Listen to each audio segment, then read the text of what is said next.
ሰላም ጤና ይስጥልን ክብራትና ክብራን የቻናላችን ቤተሰቦች እንደምንውላችኋል። የሰዓቱን ሰበር ዓለም አቀፍ ዜናዎችን ይዤ ቀርቤያለሁ። የአሜሪካው ፕሬዝዳንት ዶናልድ ትራምፕ እና የቬንዙዌላው መሪ ኒኮላስ ማዱሮ መካከል የተደረገው እጅግ ምስጢራዊ የስልክ ጥሪና ከዚያም የካሪቢያን ባህርን ወደ ጦር ቀጠና የቀየረው የአሜሪካ የኃይል ማሳየት ዓለምን አስጨንቋል። ዋሽንግተን ማዱሮን የውጭ ሀገር አሸባሪ በሚል ፍረጃ ክልሉን ወደ ማይናወጥ አዘቀት እየከተተው ነው። በሌላ በኩል ደግሞ በዋይት ሀውስ አቅራቢያ በተፈጸመው አሰቃቂ ጥቃት ሳቢያ የትራምፕ አስተዳደር በስደተኞችና በቪዛ ጠባቂዎች ላይ ታይቶ የማይታወቅ እጅግ ጠንካራ እርምጃዎችን ወስደዋል። የአፍጋኒስታን ቪዛም ታግዷል። ጥገኝነት ቆሟል። ግሪን ካርድ የያዙ ስደተኞች ፋይል እንደገና መፈተሽ ተጀምሯል። ይህ ሁሉ ሳያበቃ ትራምፕ በዴንማርክ የሉዓላዊነት ክልል የሆነችው ግሪንላንድን በኃይል ለመቆጣጠር ፍላጎት ማሳየታቸው ዴንማርክን ለአሜሪካ ስጋት የሚከለክል የሌሊት ዘብ የተሰኘ ልዩ የክትትል ቡድን እንድታቋቁም አድርጓታል። አንድ የትዊተር መልእክት ጦርነት ሊያስነሳ ይችላል። አሁን ወደ ዝርዝር ዜናው እንለፍ። አብራችሁን ቆዩ።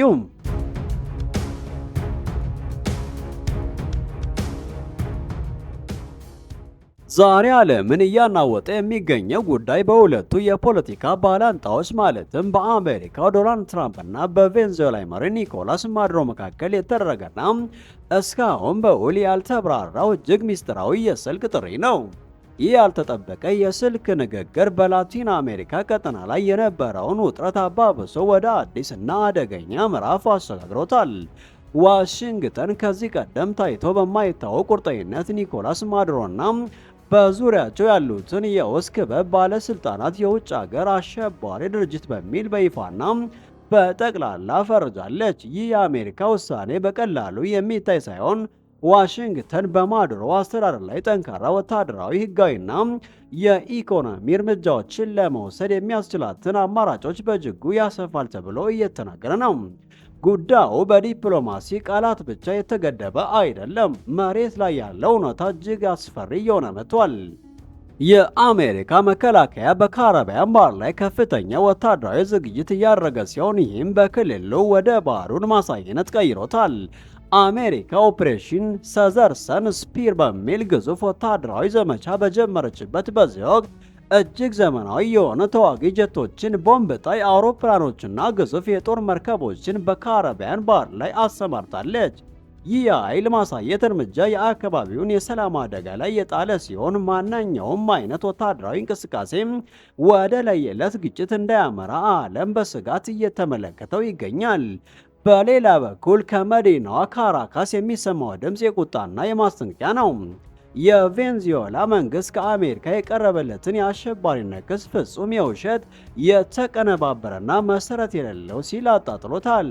ማዱሮና አስተዳደራቸው አሜሪካ እያደረገች ያለውን ወታደራዊ እንቅስቃሴ የወረራ ሙከራ ነው ብለው የፈረጁ ሲሆን ይህ አካሄድ ቀጠናውን ወደማይወጣበት አዘቅትና ወደ እብድ ጦርነት ሊከተው እንደሚችል ጠንካራ ማስጠንቀቂያ ሰጥተዋል። የፖለቲካና ወታደራዊ ተንታኞች አሁን ያለው ሁኔታ ሲገመገም ነገሮች ከቁጥጥር ውጭ ለመውጣት የቀራቸው በጣም ጥቂት ነገሮች እንደሆኑ ያስጠነቅቃሉ። በካሪቢያን ባህር ላይ ተፋጠው ባሉ ኃይሎች መካከል አንዲት ትንሽ ስህተት ወይም አንዲት ያልታሰበች ብልጭታ እንኳ ብትፈጠር ሁለቱም ሀገራት ወደማይፈልጉትና አውዳሚ ወደሆነ ጦርነት ሊገቡ እንደሚችሉ ስጋታቸውን እየገለጹ ነው።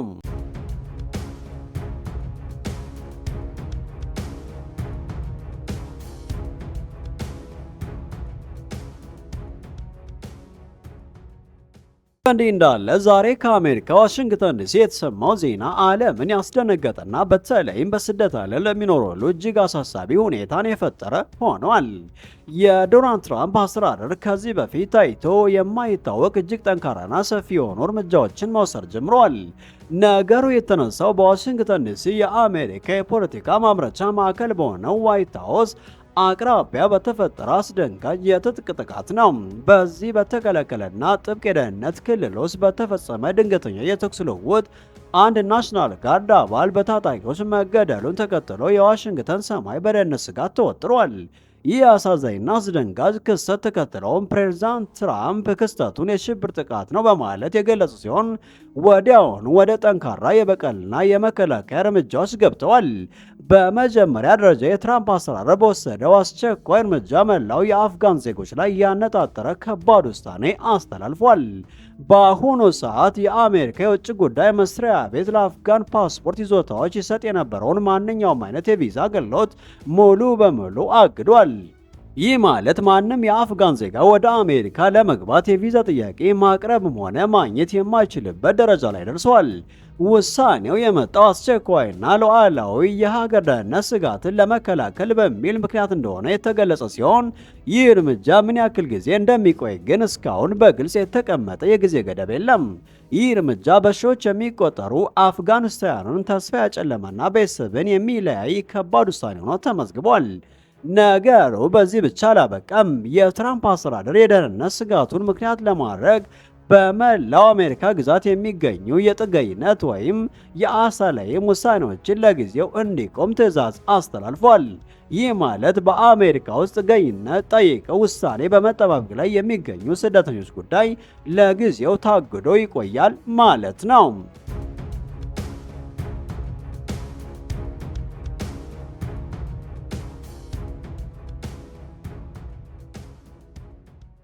ከዚህም በላይ እጅግ አሳሳቢና ብዙዎችን ያስጨነቀው ጉዳይ የአሜሪካ የዜግነትና ኢሚግሬሽን አገልግሎት የጀመረው አዲስ ዘመቻ ነው።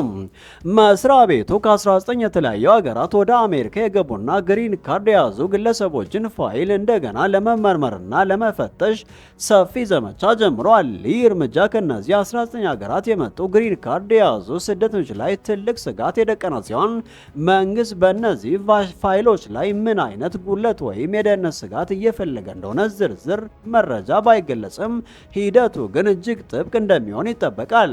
ፕሬዝዳንት ትራምፕ ይህንን ጥቃት እንደ ትልቅ ሽብር ተግባር በመቁጠር በቀጣይ ተጨማሪና ሰፋ ያሉ የስደት እገዳዎችን ሊያደርጉ እንደሚችሉ ዝተዋል። ይህ የአሜሪካን የስደት ፖሊሲ ወደ አዲስና ጠንካራ አቅጣጫ እየወሰደ መሆኑን ያሳያል። በሌላ በኩል የተባበሩ መንግስታት ባለስልጣናት ይህ ውሳኔ በጥብቅ እየተከታተሉ ሲሆን አሜሪካ በዓለም አቀፍ ሕግ የገባቸውን የጥገኝነትና የሰብአዊ መብት ግዴታዎችን እንድታከብርና ስደተኞችን ለከፋ አደጋ እንዳትዳረግ ማሳሰቢያ እየሰጡ ይገኛሉ። ሆኖም ግን ዋሽንግተን በከፍተኛ የደህንነት ስጋትና ውጥረት ውስጥ በመሆኗ ቀጣይ ቀናት ለስደተኞችና ለቪዛ ጠባቂዎች እጅግ ፈታኝ ሊሆኑ እንደሚችሉ ይገመታል። ይህ ጉዳይ አሁንም እያደገና አዳዲስ መረጃዎችን እየወጡበት ያለ ጉዳይ ስለሆነ ዝርዝር መረጃዎች እንደደረሱን የምናቀርብላችሁ ይሆናል።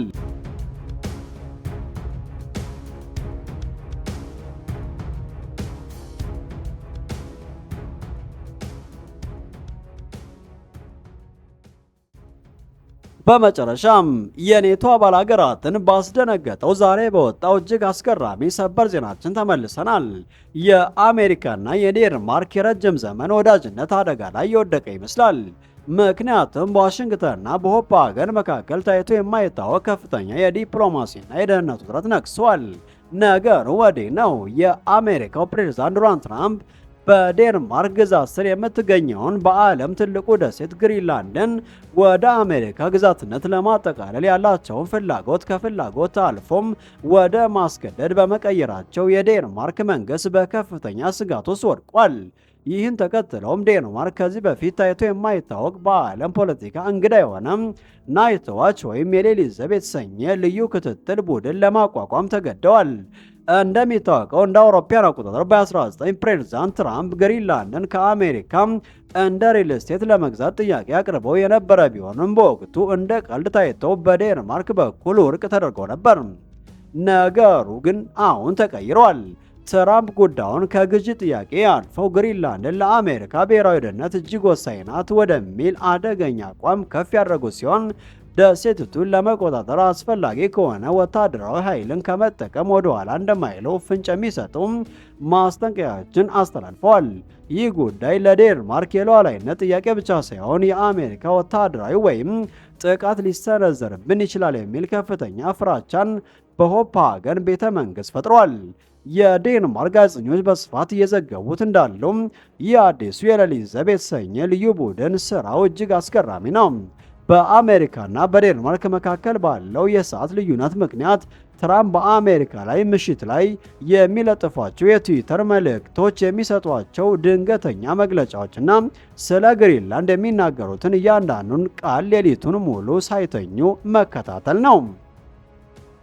ይህ ቡድን ትራምፕ በማህበራዊ ሚዲያ ላይ የሚለቁትን ማንኛውም ዛቻ በመመዝገብ ንጋት ላይ ለዴንማርክ ከፍተኛ የመንግስት ባለስልጣናት ዝርዝር የደህንነት ሪፖርት ያቀርባል።